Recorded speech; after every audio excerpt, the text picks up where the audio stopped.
எம்டியோட wife நீ ஏன் அவரோட சேர்ந்து வாழாம வந்து அம்மா வீட்ல இருக்கேன்னு இவங்க எல்லாம் கேட்டா நான் என்ன சொல்றது?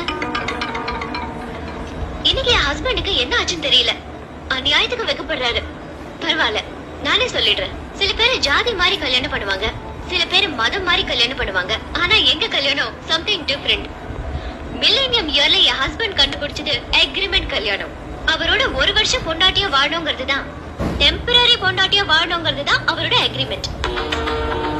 அந்த 1 இயர்ல நான் அவரை பெருசா இம்ப்ரெஸ் பண்ணல. வீட்டை விட்டு அனுப்பிட்டாரு. சாரி அம்மா வீட்டுக்கு அவரே கொண்டு வந்து விட்டுட்டு போயிட்டாரு. He is a nice gentleman.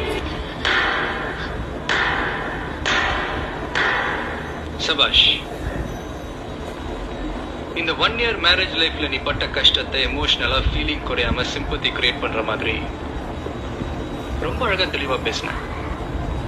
Good performance. என்ன இப்படி நிக்க வச்சு கேள்வி கேட்கறதுக்கு சீமந்த வரைக்கும் வெயிட் பண்ண வேண்டிய அவசியமே உனக்கு இல்லையே.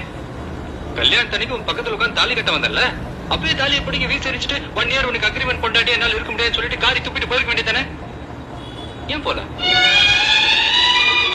உங்க அக்காக்கு ஹார்ட் ஆபரேஷன் பண்றதுக்கு பணம் வேணும், உன் தங்கச்சிக்கு வரதட்சணை கொடுக்கறதுக்கு பணம் வேணும், உன் தம்பிக்கு வேலை வேணும். இதெல்லாம் வேணும்னா விஸ்வநாதன் மாதிரி ஒரு பெரிய பணக்காரனுடைய பையன் வேணும். உனக்கு நான் கிடைச்சேன்.